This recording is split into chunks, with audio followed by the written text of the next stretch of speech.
Astaghfirullah. Allahumma salli wa sallim ala sayyidi wa habibi wa tabibi qalbi wa jasadi wa ruhi sayyidi Rasulillah Muhammad ibni Abdillah as-sadiqil amin wa ala alihi wa sahbihi ajma'in. Allahumma salli wa sallim ala sayyidi wa habibi wa tabibi qalbi wa jasadi wa ruhi sayyidi Rasulillah Muhammad ibni Abdillah as-sadiqil amin wa ala alihi wa sahbihi ajma'in. Allahumma salli ala Sayyidina Muhammadin abdika wa rasulika nabiyil ummiyi wa ala alihi wa sahbihi wa barik wa sallim. Allahumma anta laha walau azumat farrijha bifadli. Bismillahirrahmanirrahim. Assalamualaikum warahmatullahi ta'ala wabarakatuh. La ilaha illallah Muhammadur Rasulullah fi kulli lamhatin wa nafasin adadama wasi'ahu ilmullah. Hasbunallah wa ni'mal wakil, ni'mal maula wa ni'man nasir. Ya muallima Ibrahim al-hikmata 'allimni. Allahumma salli wa sallim wa barik alaihi wa ala alihi. Ilahi, Tuhanku, anta maqsudi, kepadamu maksud dan tujuanku, wa ridhaka matlubi, dan hanya redamu yang aku tuntut. Karuniakanlah kepadaku kasih kepadamu dan mengenali dirimu. Jadi pertamanya, alhamdulillah, segala puji dan syukur kita rafak dan kita panjatkan kepada Allah Jalla wa'ala kerana dipertemukan pada pagi ini dalam hashtag Santapan Rohani. Jadi dah lama tak tanya soalan ni. Apa khabar anda pada pagi ini? Kak Nurani Yusof, Dayang Badariah, saya nampak tadi Hajam Mahani Agam, Nia Azmania, Samiza Jalil, Cahaya, Hozaimah Muhammad Saleh. Apa khabar anda semua pada pagi ini? Dan alhamdulillah saya masih lagi sihat selagi mana ajal belum dijemput oleh Allah Subhanahu wa taala. Fiza Rafi, alhamdulillah, ahlan wa sahlan dalam hashtag Santapan Rohani. Dan yang kedua, sementara tuan-tuan mengupdate apa khabar anda pada pagi ini, saya nak tahu juga apa khabar batin anda pada pagi ini. Jarang kan ada orang tanya soalan macam ni. Allahumma salli ala Sayyidina wa Maulana Muhammad. Saya bertanya soalan begini supaya saya nak bantu tuan-tuan memahami apakah dasar yang paling penting. Apakah dasar yang paling penting yang perlu ada pada hati kita. Kadang-kadang kita tak tahu hati kita nak ke mana. Manusia kadang-kadang bila ditanya tujuan hidup kau ni nak apa, tetapi dia tak pernah tanya hati kau ni nak apa. Sedangkan ada dalil, Hajah Mahni Agam, Allah Ta'ala sebut hatta biqalbin salim. Bermakna dalil tu ada, sehingga kamu kembali kepada aku dengan hati yang sejahtera. Hati yang sejahtera bermakna, tuan-tuan, selain daripada kita meneruskan pencarian, perjalanan untuk memperbaiki fizikal kita, maka jangan lupa perjalanan untuk memperbaiki rohaniah kita, zahir kita, batin kita. Khairun, dia kata batin saya dan iman saya dalam keadaan baik, alhamdulillah. Bagus. Maka baru saya boleh bedakan mana apa tu dipanggil fans yang baru, mana fan yang lama. Jadi kalau orang yang lama, kalau peserta-peserta yang lama, dia akan jawab begini. Ketika ditanya apa khabar batin anda, maka dia akan jawab, batin saya sihat selagi mana diredai oleh Allah Subhanahu wa taala. Itu jawapan yang paling tepat. Itu jawapan yang paling tepat. Ustaz, batin saya sihat selagi mana diredai oleh Allah Subhanahu wa taala. Kenapa saya kata jawapan ni paling tepat? dengan tidak menafikan jawapan yang lain. Dengan tidak menafikan jawapan yang lain. Kerana Allah Ta'ala mengajar kita radhiyallahu anhum wa radu an zalika liman khasyiya rabbah. Dan kerja hati ni dia nak satu je, nak Allah Ta'ala redha dia.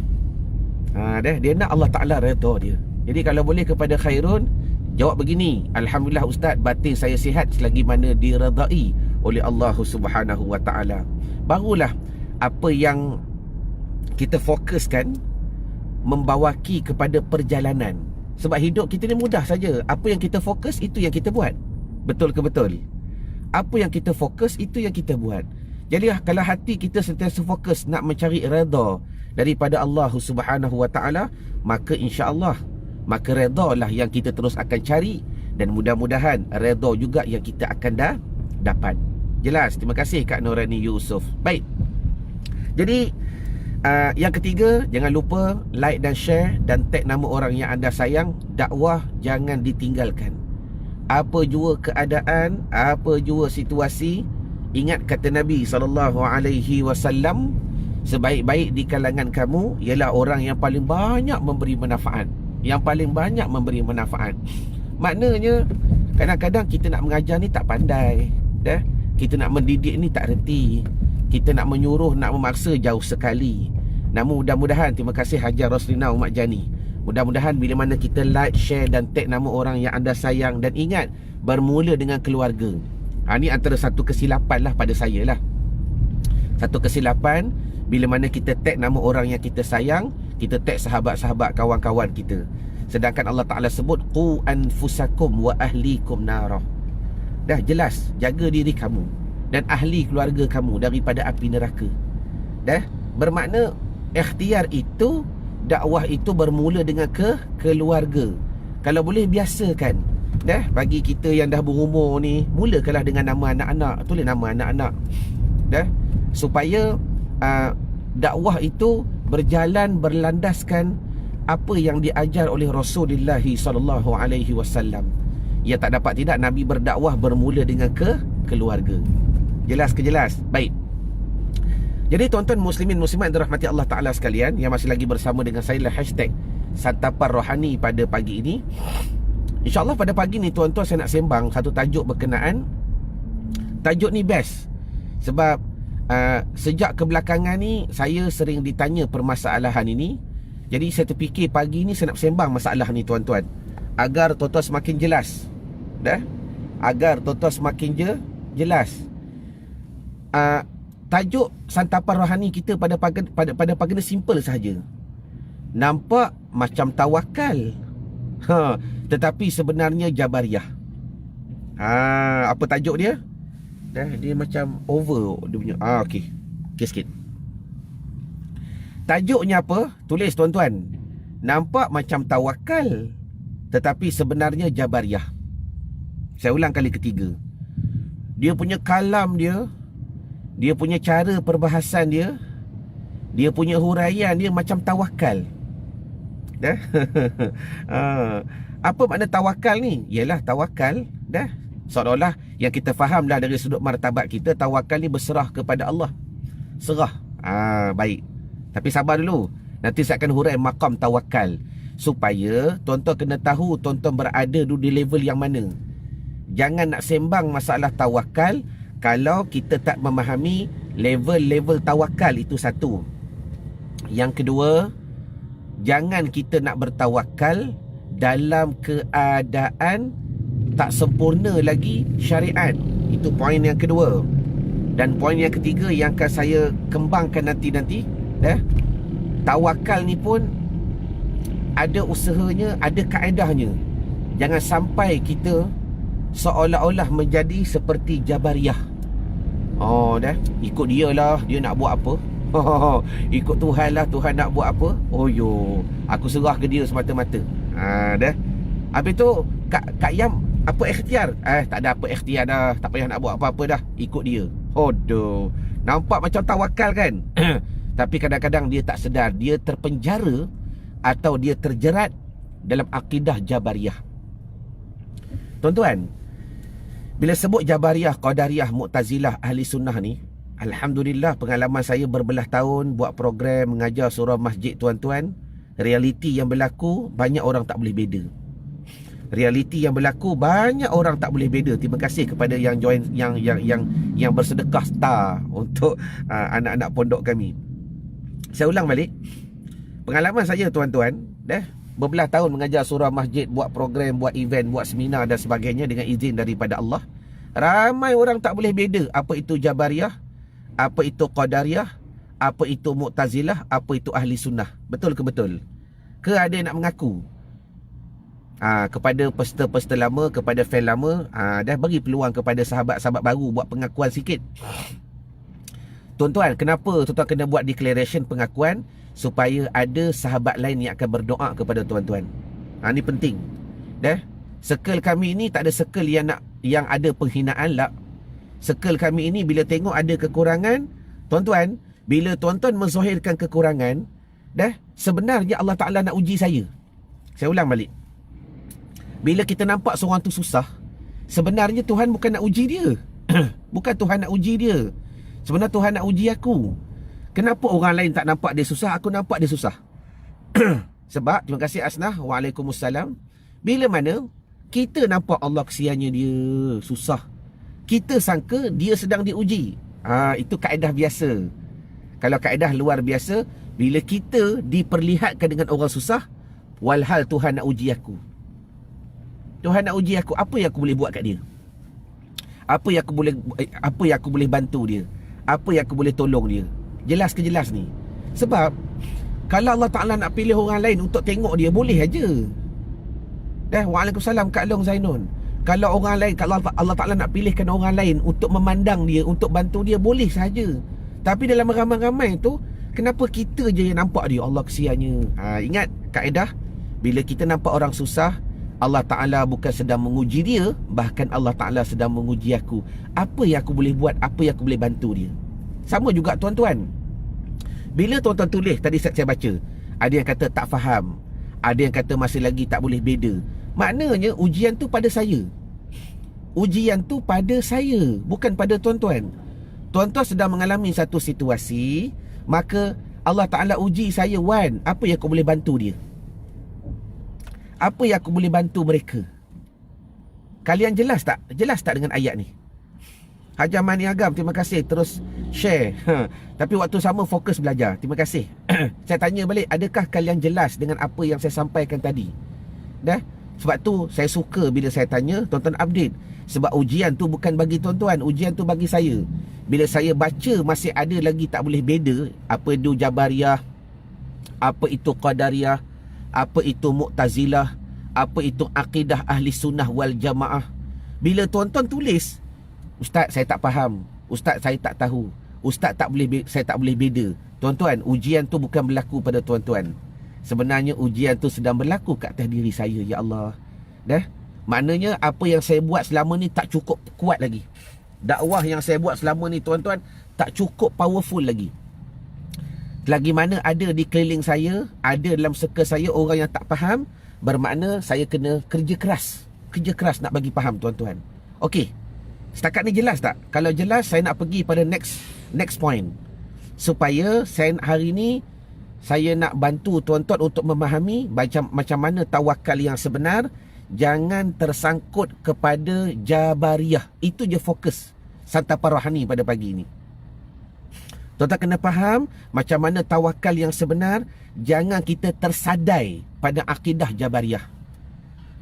Okey, saya syarah dulu apa Jabariyah sebelum saya nak syarah yang kepada macam mana tawakal yang tiga tu. Baik. Bila sebut Jabariyah, Jabariyah ni apa? Tulis, simple saja Jabariyah. Jabariyah ni, dia Ahli Sunnah ni, dia tengah-tengah antara Qadariyah dan Jabariyah, tengah-tengah ni Ahli Sunnah wal Jamaah. Ahli Sunnah ni tengah-tengah antara Jabariyah dan Qadariyah. Maaf, Jabariyah, Qadariyah termasuk daripada 72 akidah yang kata Nabi, 73 pintu, 73 jalan yang sampai hanya satu jalan ni. 73 Jabariyah sesat. Qadariyah juga termasuk daripada akidah yang batil. Baik. Jabariyah ni macam mana? Tulis di ruangan komen. Saya bagi ringkas dulu tuan-tuan. Jabariyah ni Mulut kata Allah, hati kata Allah. Semua Allah. Syariat langsung tak ada. Mulut kata Allah. Siapa punya tu? Allah punya. Aduh. Biarlah serahlah bulat-bulat kepada Allah. Usaha tak payah usaha. Rezeki insya-Allah Tuhan bagi. Rezeki Tuhan bagi. Dosa banyak tak payah minta ampun. Kan Tuhan tu Maha Pengampun. Serahlah bulat-bulat ke dia. Maknanya tuan-tuan, bila mulut kata Allah, hati kata Allah, dalam apa jua situasi keadaan, bukan zikir ni dipanggil situasi keadaan bercakap, maka dia sedang tertipu dengan akidah yang dikatakan Jabariyah. Ni kadang-kadang Allah tawakal bulat-bulat, serahlah ikut dia lah. Ikutlah Tuhan nak buat apa. Ada jodoh adalah, ada kerja adalah. Tak pergi cari ke? Allah, kan Tuhan tahu. Kan Tuhan takdirkan untuk kita.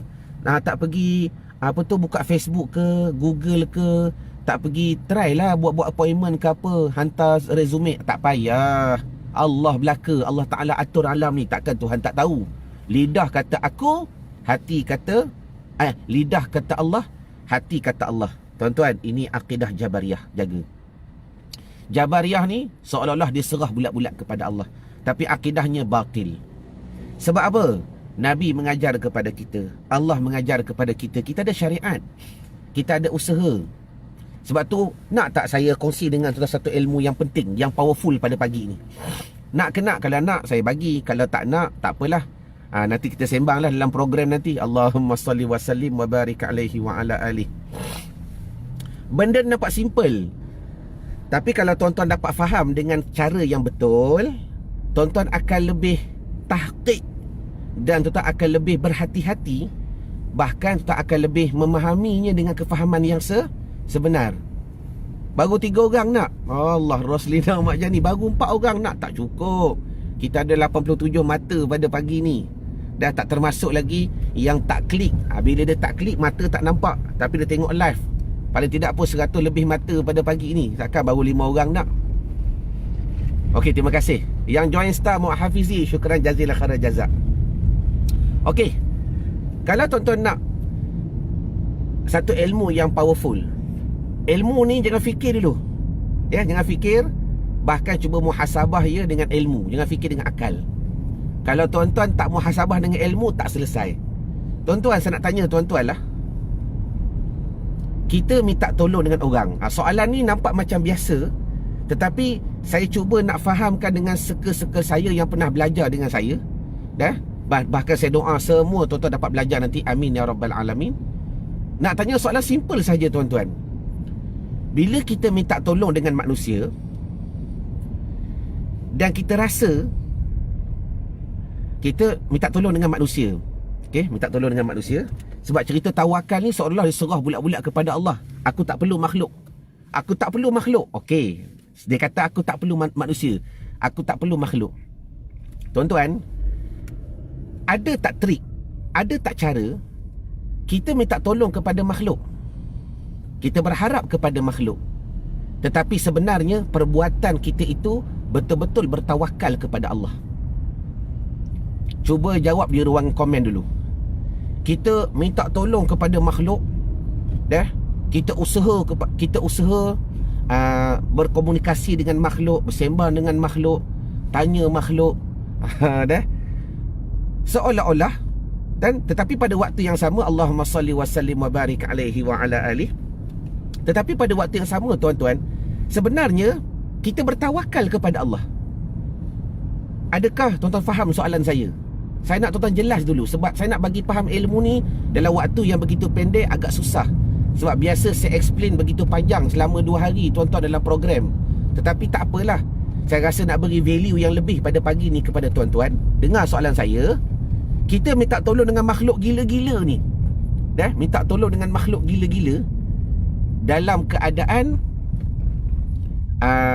saya nak cerita macam mana ni? Allahumma salli ala sayyidina maulana Muhammad.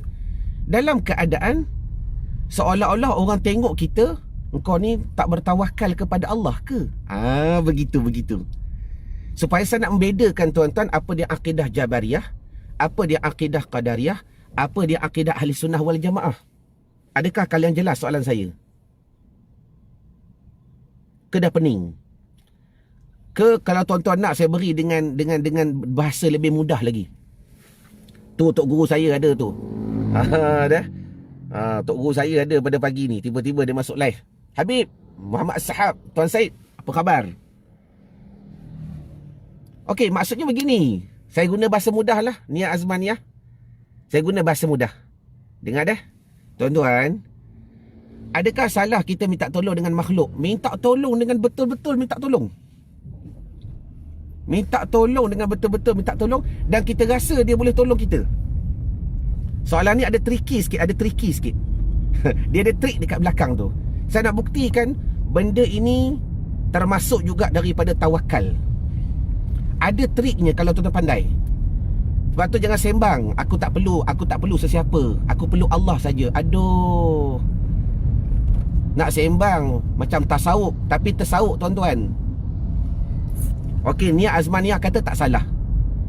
Bagi tuan-tuan yang faham ayat saya, cuba tulis di ruangan komen jawapan macam mana kita nak minta tolong kepada makhluk, minta tolong gila-gila kepada makhluk, dan kita yakin makhluk tu boleh tolong. Kita harap makhluk tu boleh tolong. Bagaimana triknya?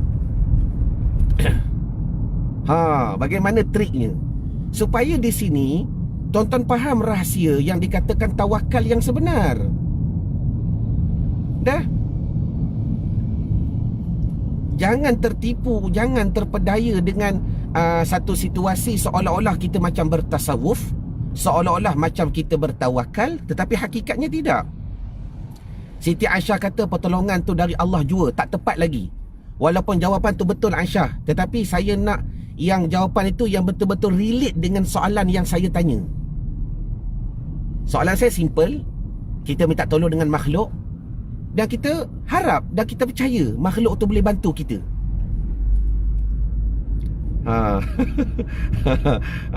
Dia ada trik dia ada trik. Dan saya nak bedakan nanti macam mana yang dikatakan kepahaman Jabariyah, Qadariyah dan Ahli Sunnah wal Jamaah yang sebenar. Berlari kepada Allah, boleh minta tolong pada makhluk, usaha dulu dan bertawakal, tak tepat lagi. Tapi saya suka Hajah Roslina Jani mencuba. Dan ni semua seka-seka yang hardcore ni. Bagus, tahniah.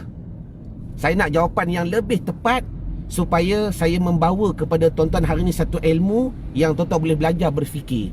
Maknanya Allah, ilmu ni aku tak ada lagi, nak kena cari. Waalaikumsalam Rohani Kasim. Kita kena bertawassul. Dia kata apa? Kita kena bertawassul dahulu dengan pekerjaan, dengan pertolongan Allah. Tak tepat lagi. Alamak, pening nak jawab. Tak payah pening, jawab je. Cuba. Nur Azwa, saya minta tolong dengan orang sebab Allah yang izinkan, dan orang tu pun kerana izinnya. Yes, correct. Ini jawapan yang betul dan tepat. Selagi mana tuan-tuan nampak makhluk, tuan-tuan tertipu dan terpedaya. Nampak tak? Itu trik dia. Bermakna salah ke minta dengan makhluk? Tak salah. Selagi mana kita nampak itu bukan datang dari dia, hakikat datang daripada Allah. Contoh, saya bagi simple saja. Ya Allah, dah, kita nak bercakap dengan Allah tak mungkin lah, sebab kita bukan Nabi Musa alaihissalam. Betul. Nabi Musa saja kallamallahu Musa takliman, yang diberi mukjizat, yang diberi karamah, yang diberi kemuliaan sebagai seorang Nabi dan Rasul, boleh berkata-kata dengan Allah Subhanahu wa ta'ala.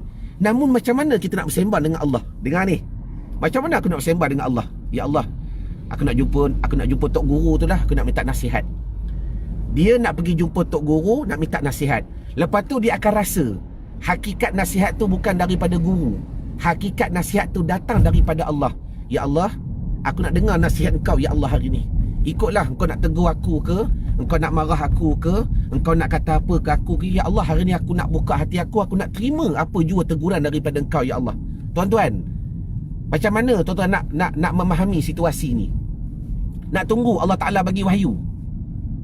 Ni sedap sembang ni. Nak berhenti kejap lah, tak puas hati ni. Bila tajuk best, tuan-tuan, kita sembang pun jadi zauq. Allahumma salli ala sayyidina maulana Muhammad. Saya berhenti kejap depan ni. Faham? Adakah kalian faham soalan saya? Kita berhenti sekejap, kita sembang sekejap je. Saya nak tanya jelas sebab saya nak baca komen. Okey. Maknanya Dah, Allahumma salli wa sallim wa barik alaihi wa ala alihi. Kita nak dengar nasihat kan? Ya Allah, kau tolong nasihat aku ya Allah. Aku dah keras sangat ni. Takkan kita nak tunggu Allah Ta'ala bagi wahyu? Dah? Nak tunggu Allah Ta'ala bagi wahyu ke? Ya tengah berhenti ni Tuan Syed, sabar. Ni ya Allah, tolong aku ya Allah. Aku rasa keras sangat ni ya Allah.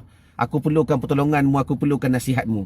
Tuan-tuan, adakah tuan-tuan nak tunggu Allah Ta'ala bagi wahyu? Tunggu je. Jibril tak turun-turun ni. Ini bukan mimpi Ini bukan PMYT.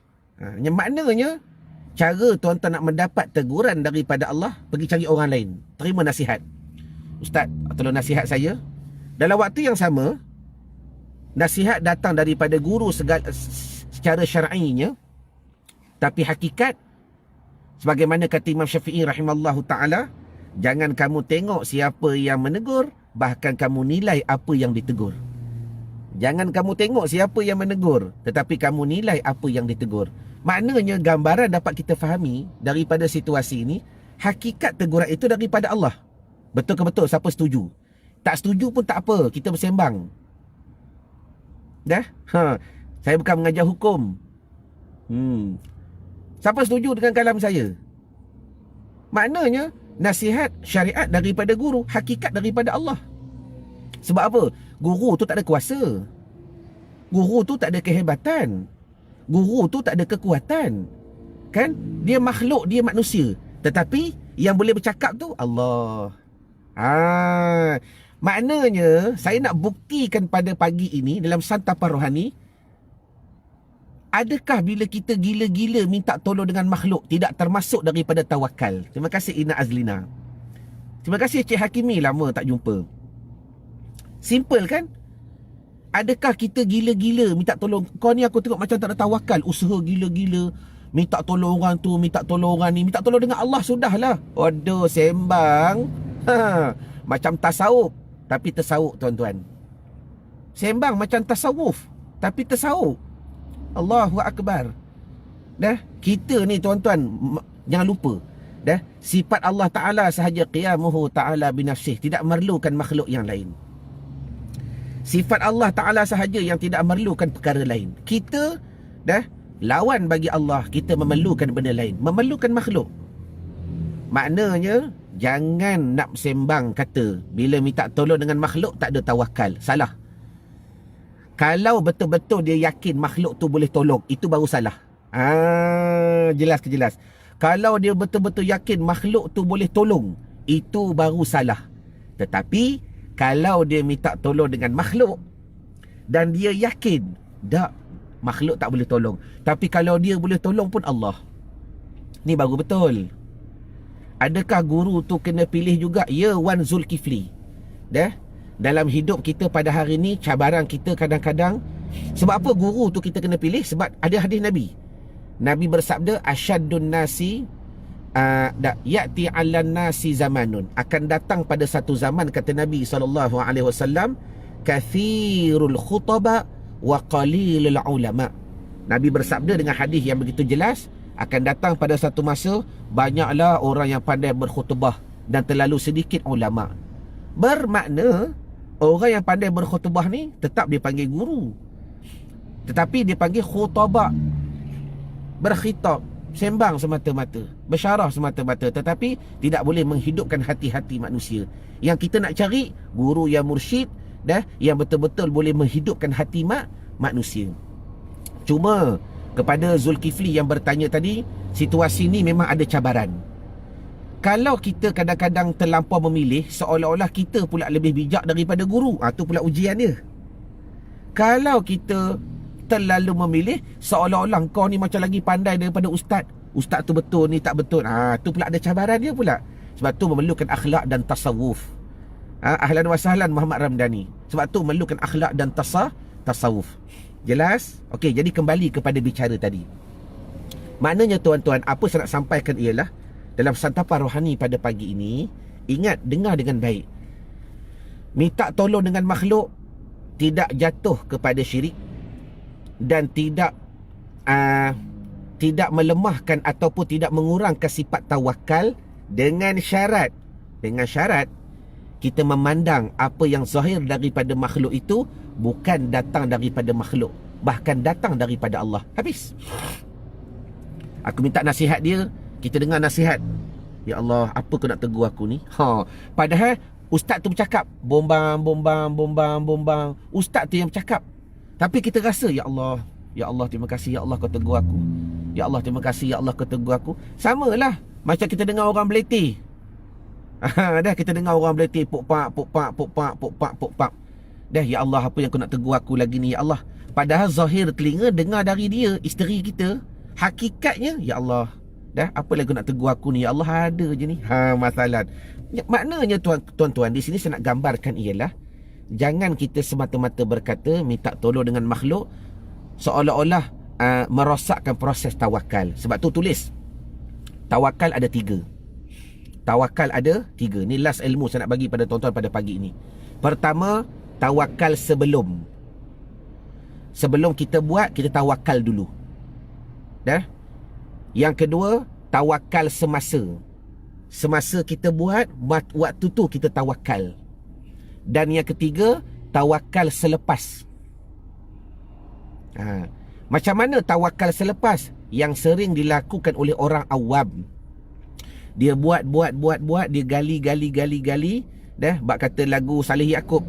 Gali lubang, gali lubang. Lubang digali, menggali lubang untuk menutup lubang. Tertutup sudah lubang yang lama, lubang baru terbuka. Gali lubang, tutup lubang, pinjam uang bayar hutang. Teli lubang, tutup lubang, pinjam uang bayar hutang. Tu makna gali lubang. Tutup sini, buka sana. Tutup sini, buka sana. Okey, baik. Macam mana tawakal orang awam? Dia gali lubang, dia tanam pokok, lepas tu dah siram semua, ya Allah aku serah kepadamu. Itu orang awam. Tawakal orang awam. Tuan-tuan belajarlah upgrade. Dah? Yang kedua, tawakal orang khawas. Macam mana dia tawakal ni? Bermakna semasa dia buat tu, dia tawakal. Semasa dia buat tu, dia tawakal. Macam mana semasa dia buat, dia tawakal? Dia nampak perbuatan yang zahir, sifat yang zahir semasa dia buat tu bukan daripada aku. Ni daripada Allah. Dah bukan daripada aku ni. Yang ni ilmu ni, tuan-tuan kena upgrade, belajar. Dah, buang sifat keakuan, belajar ilmu syirik khafi, belajar membedakan Jabariyah, Qadariyah, Mu'tazilah tadi. Ni asasnya. Supaya kita dah memahami tawakal semasa. Maknanya nampak macam dia tak tawakal, tapi hakikatnya perbuatan dia sentiasa bertawakal. Nampak macam tak ada tawakal pun, kau ni aku tengok tak pernah pun kau sebut tawakal, serah. Padahal kita tak tahu setiap apa yang dia buat, dia rasa itu perbuatan daripada Allah. Wallahu khalaqakum wa ma ta'malun. 2. Sekurang-kurangnya tuan-tuan boleh upgrade daripada tawakal awam kepada tawakal khawas pun dah bagus dah. Sila Aspin boleh tanya. Yang ketiga, tawakal khawasul khawas. Bagaimana? Sebelum dia buat, dia nampak. Dah, kehendak, takdir, inayah, qudrah, semua datang daripada Allah. Maka sebelum dia buat tu, dia tawakal dah. Sebelum dia buat tu, dia tawakal dah. Dah. Dah. Sebelum dia buat, maka dia dah bertawakal. Jadi bermakna, bila mana dia buat benda tu tuan-tuan, Allahumma salli wa sallim wa barik alaih, dalam keadaan tawakalnya telah sempurna. Sebab apa? Sebelum dia buat, dia tengok qudrah, iradah, kehendak, benda yang akan berlaku ni hakikat semua daripada Allah. Allahu Akbar.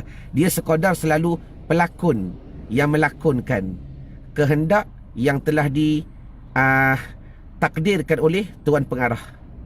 Dia seolah satu pelakon yang sedang melakon layarkan satu situasi yang semuanya ada dalam kepala otak pengarah, bukan kepala otak dia. Dia buang semua sifat keakuan. Dia buang. Itu dipanggil tawakal sebelum. Jadi apa yang saya nak sampaikan pada pagi ini dalam hashtag Santapan Rohani, belajarlah sama ada nak teruskan dengan tawakal lepas kita buat baru tawakal, atau tuan-tuan cuba nak upgrade dengan tawakal semasa, atau tuan-tuan nak cuba dengan tawakal, atau tuan-tuan nak cuba upgrade lagi dengan tawakal sebelum. Mudah-mudahan kita akan memahami proses tawakal yang sebenar. Dah tahu perkara kat depan ada masalah, takkan nak guna konsep tawakal. Correct. Okey, Rosaidawati. Yang tu, itu dah bicara syariat. Yang tu betul, saya akui. Dah nampak masalah, takkan nak tawakal. Sekarang ni saya sembang tawakal yang lebih mendalam lagi. Jelas? Yang tu dah zahir. Yang tu dah zahir. Nampak ke nampak? Memang tak luluslah tawakal. Sebagaimana yang saya ajar sebelum daripada ini, tidak sempurna tawakal, melainkan sempurna syariat. Dah nampak ada lubang. Larilah.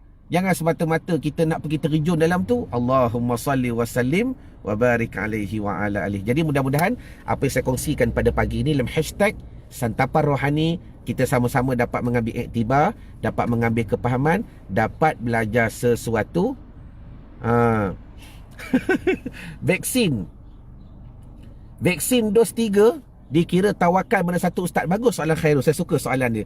Saya yakin dia bukan nak uji saya, cuma dia nak faham situasi. Saya dah kata, sebenarnya tawakal tu tuan-tuan boleh buat mana-mana. Sebenarnya begini, tawakal tu tiga-tiga tu kan ada martabatnya. Sekarang ni tuan-tuan sendiri nak duduk di mana?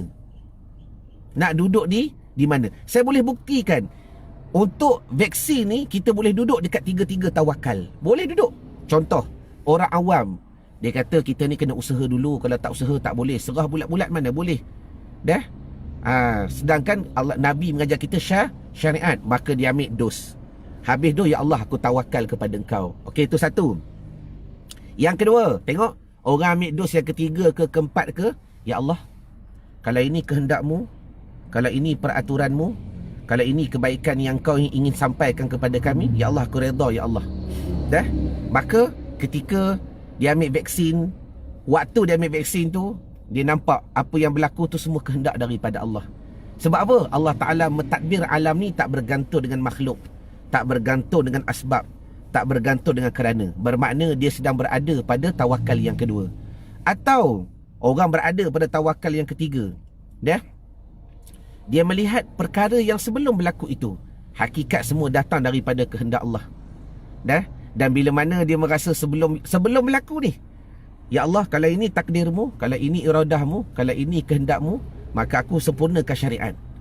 Nampak? Sebelum buat lagi, kalau ini kehendakmu, kalau ini takdirmu, bukan kalau dah, memang dia nampak semua daripada Allah. Maka dia menyerahkan diri dia. Sebab apa? Tuan-tuan, tu doktor tu pun ditadbir oleh Allah. Maaf, menteri tu pun ditadbir oleh Allah. Maaf, yang buat keputusan tu pun ditadbir oleh Allah. Jangan lupa tuan-tuan, jangan terjerat dengan akidah Jabariyah dan Qadariyah. Jelas ke jelas? Jangan terjerat.